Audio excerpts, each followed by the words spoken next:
Imagine loving someone for years in silence, scrubbing their floors, cooking their meals, while your heart whispers secrets. Then, blindness strikes him, and in the dark, he asks for your hand, never seeing your face. Would you say yes? This is a Dunny's story, from Lagos dust to village redemption. In Lagos, the kind of morning that begins before the sun fully remembers itself, Amara Okoye was already awake.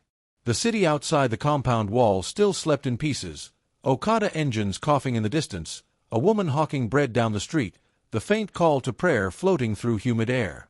Inside the house, everything was quiet, polished, and controlled, like the life of the man who owned it. Amara moved softly, barefoot on the tiled floor, tying her wrapper tighter around her waist. She had learned long ago that sound carried differently in rich houses. A spoon placed too loudly could echo like an insult.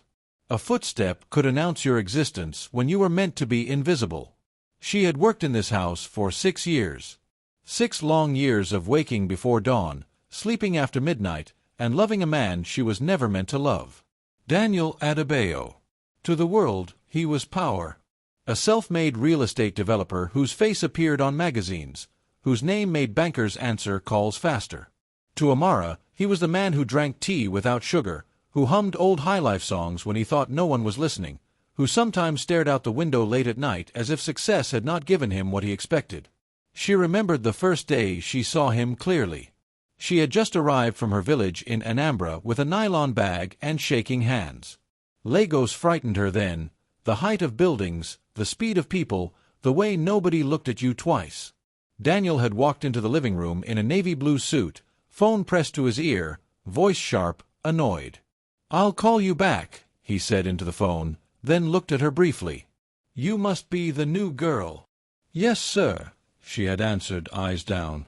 "You can start tomorrow. Madam Tola will guide you." That was all. No smile. No welcome. But something about him stayed with her. Love did not arrive suddenly. It never does when it is dangerous. It crept in quietly, disguised as attention. She noticed how he always said her name, not girl. She noticed how he thanked her after meals, how he once asked if she was tired and actually waited for her answer. She fell in love the way poor people fall in love, with silence, with discipline, with fear. Daniel dated women who looked like magazine covers. Light-skinned, loud, confident women who laughed too much and barely noticed Amara except to give orders. One of them once asked Amara, "How do you survive without a man?" and laughed like it was a joke. Amara smiled and said nothing. She survived by loving quietly. Then everything broke on a rainy Thursday. The call came from the hospital. The security guard heard it first. Amara dropped the plate she was washing. It shattered on the floor, white pieces spreading like bad news. Daniel had been in an accident. By the time she reached the hospital, her slippers soaked, her chest burning, the doctors were already working. She sat on a bench for hours, whispering prayers she had not spoken since childhood. When he finally woke up days later, he was alive. But he could not see. The doctor's words fell on her like stones. Severe optic nerve damage. We don't know if the blindness is permanent. Daniel came home a different man. The confident voice was gone. His movements were cautious, angry. He snapped easily. He refused visitors. Friends stopped calling. Girlfriends disappeared. Only Amara remained. At first, he pushed her away. "I'm not a child," he snapped when she tried to guide him. "I know, sir," she said softly, stepping back. But slowly, dependence replaced pride. He learned the sound of her footsteps. He knew when she entered the room. He trusted her voice. When nightmares woke him at night, it was Amara who brought water, who sat quietly until his breathing slowed. One night, during a power outage, Daniel spoke words that changed everything. "Amara," he said, sitting in darkness, "do you ever get tired of being here?" She paused. "Sometimes." "Why do you stay?" She could not say the truth. So she said, "Because this is my work." He laughed bitterly. "Work is a weak reason for loyalty." Silence stretched between them. "I don't want to be alone anymore," he said finally. "Everyone leaves when things go bad." Her heart beat painfully. "I want to marry you." The words landed slowly, like rain before a storm. Amara felt dizzy. Marriage. To him. The man she had loved in silence for years. "You don't have to answer now," he continued. "I can't see your face. I don't care. I know your heart." That night, Amara cried until her body ached.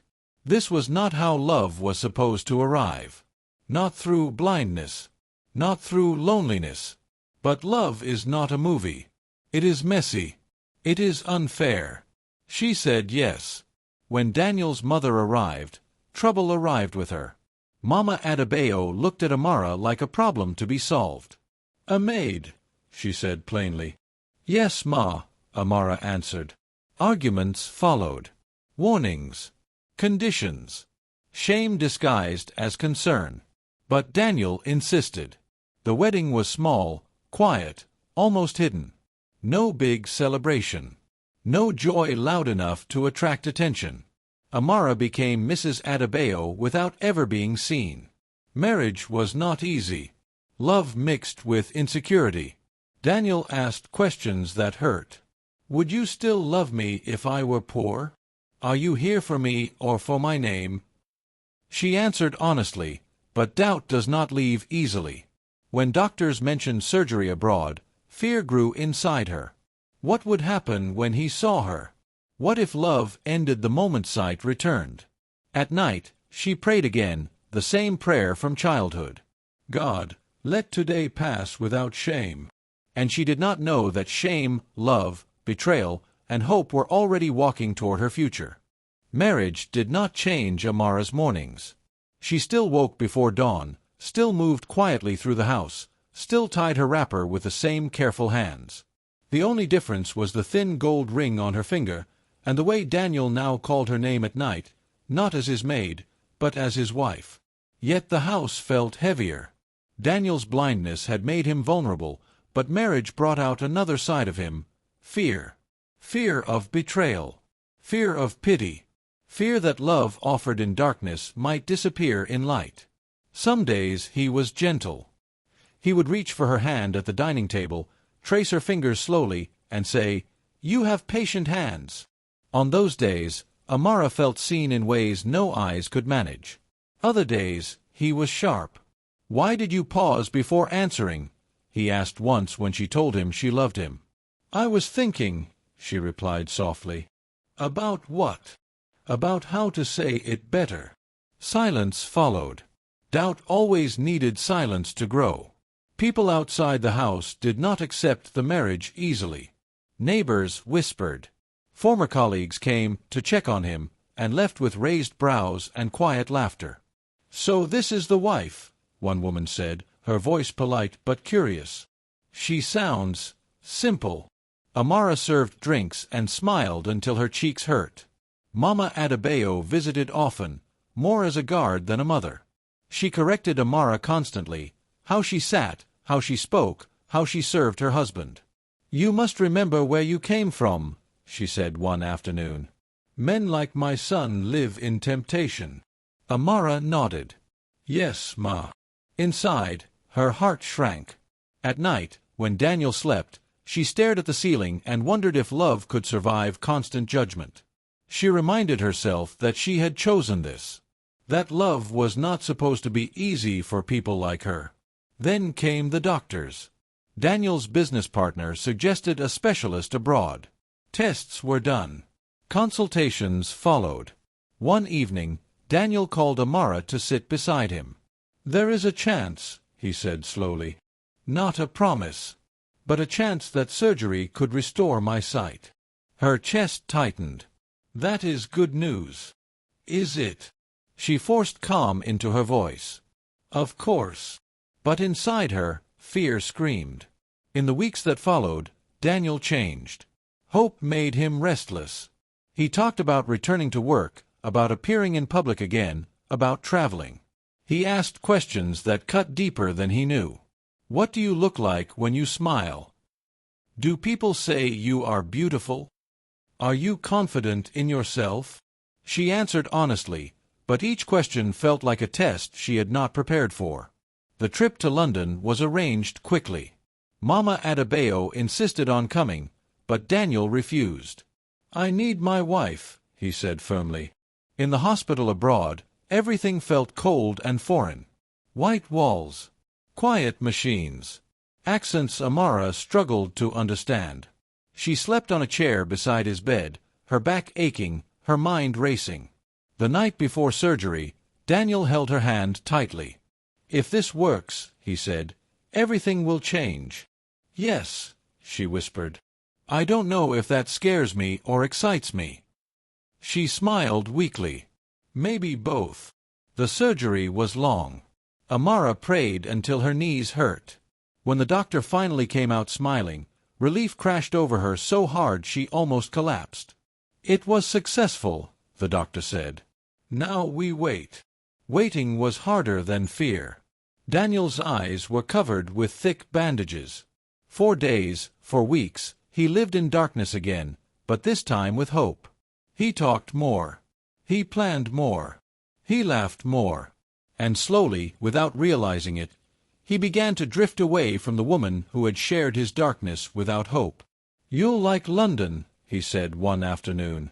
"When I can see again, I'll show you everything." She nodded. "I have already seen enough." "What do you mean?" "Nothing," she said quickly.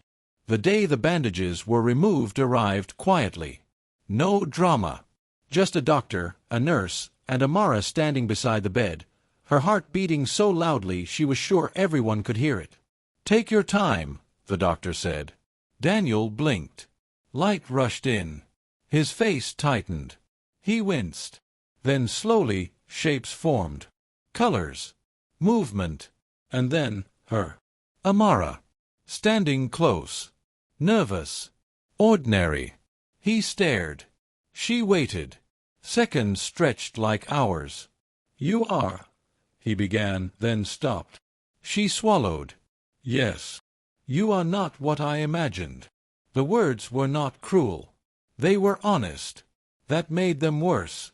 "I'm sorry," he added quickly, confused by his own feelings. "I don't know what I expected."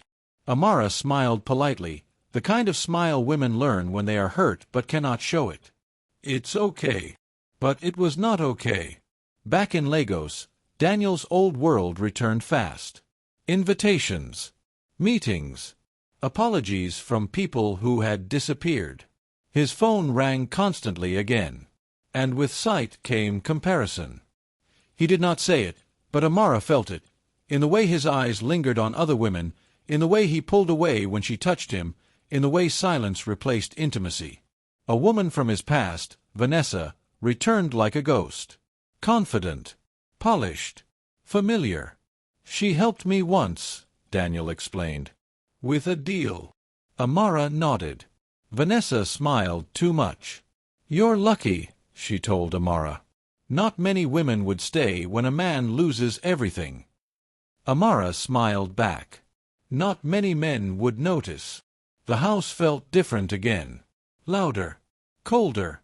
One night, Daniel overheard something he was never meant to hear. Two women laughing at a party. "She married him when he was blind," one said. "Smart girl." "Of course," the other laughed. "She secured her future." The words poisoned him. When he confronted Amara, his voice shook, not with anger alone, but with shame. "Did you plan it?" he asked. "Did you wait for my weakness?" Her heart broke open. "I loved you when you could see," she said through tears. "And when you couldn't. I never planned anything." But trust, once cracked, leaks slowly. Daniel asked for space. Amara packed quietly. She left the house the same way she had entered years ago, softly, invisibly, carrying a heart that had loved too honestly.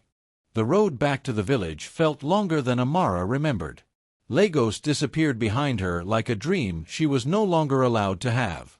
The bus rattled through potholes, through towns that smelled of dust and roasted corn, through places where nobody knew her name or her shame. She sat by the window, holding her small bag on her lap, watching the city life thin out into trees and red soil. When she arrived, her mother was sitting outside the house, shelling groundnuts. She looked up once and understood everything. "So," her mother said quietly, "you have come back." Amara knelt and rested her head against her mother's knees. She did not cry immediately. She had already cried too much on the journey. Her tears had dried into something heavier. "I tried," she whispered. Her mother stroked her hair. "Trying is not failure." Village life welcomed her without mercy. Women watched her closely. Men asked careless questions. Children whispered, "Is that not the one who married the rich blind man?" She came back alone. Maybe she was sent away. Amara helped her mother on the farm. She fetched water. She washed clothes by the river. Her hands returned to old work, familiar and unforgiving.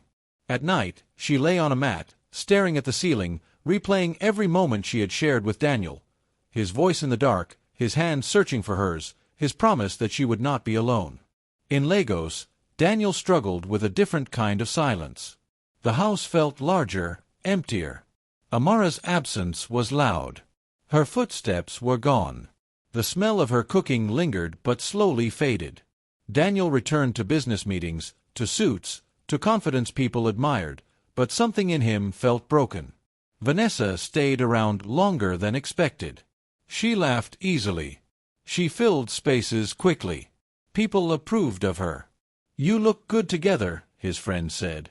Daniel smiled, but at night, when Vanessa slept beside him, he lay awake.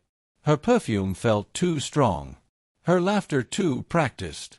She did not pray before sleeping. She did not know how he liked his tea. She did not know his nightmares. He remembered the night he first saw Amara's face clearly. He remembered his disappointment and hated himself for it. He remembered how she had loved him without expectation, without sight, without advantage. Guilt crept in quietly. Then business began to fail. A deal fell through. A partner withdrew. Another project stalled. The same people who had returned when he regained his sight slowly began to disappear again. Vanessa noticed the change. "You're distracted," she said one evening. "Still thinking about her?" Daniel did not answer. "Don't be foolish," she continued. "Women like that know how to hold on. They use sacrifice as chains." The words sounded familiar. Like gossip. Like poison. Daniel drank more. He stayed out late. He tried to forget the woman who had loved him when he was nothing. But forgetting someone who loved you honestly is harder than remembering someone who used you. One afternoon, a letter arrived. It was written in careful handwriting. Daniel opened it slowly. "Sir, I hope you are well. Mama has been ill, but she is strong. I am working and managing. Do not worry about me. I pray God guides you always. Amara." No accusations. No anger. No begging. Just dignity. The letter hurt more than anger ever could. Daniel folded it carefully and sat alone in the living room. He realized then that Amara had never tried to trap him. If she had, she would still be there, fighting, begging, holding on. She had left quietly. Because she loved him. Meanwhile, in the village, Amara learned to live again. Slowly. Carefully. She began helping a woman who sold fabrics at the market. She learned to smile again, though it did not reach her eyes. One evening by the river, an old woman spoke to her. "Love that survives humiliation is rare," the woman said. "But so is a man who learns from shame." Amara said nothing. Back in Lagos, everything finally collapsed. Vanessa was caught redirecting funds. The scandal spread fast. Daniel's name was dragged through mud. She disappeared the same way she had arrived. Quickly, without apology. Daniel sat alone in his office late one night, the city lights mocking him through glass windows. He remembered how Amara used to sit quietly nearby, not speaking unless spoken to, yet somehow making the space lighter. He realized something too late. He had been blind even when he could see. The next morning, Daniel packed a small bag. He drove for hours, past cities, past memories, until the road narrowed and the air smelled like earth again. When he arrived at the village, people stared. They recognized him. Whispers followed him like shadows. He found Amara by the river. She was kneeling, washing clothes, her sleeves rolled up, her face calm, tired, real. "Amara," he said softly. She froze. Slowly, she turned. Their eyes met, not in darkness, not in imagination, but in truth. "I was blind even when I could see," he said. "I hurt you because I was afraid of what your love showed me about myself." Tears filled her eyes, but she did not move. "I don't deserve forgiveness," he continued. "But I am asking anyway." The river flowed quietly beside them. Amara stood slowly. "I loved you without conditions," she said. "You loved me with doubt." Daniel nodded. "I know." Silence stretched. Love stood between them again, wounded, fragile, uncertain. The village did not rush forgiveness the way cities rushed emotions. After Daniel spoke by the river, nothing dramatic happened. There was no sudden embrace, no promise made under the open sky. Life continued the way it always did in the village, slow, observant, patient. Amara turned back to her washing. Daniel stood there for a long time, unsure of his place. He had faced boardrooms full of powerful men without fear, but this silence terrified him more than any loss he had ever known. "I will stay nearby," he said finally. "Not to pressure you. Just to be close." She did not answer. He rented a small room from a local teacher. The villagers watched closely. Some mocked him quietly. Some pitied him. Some waited for entertainment.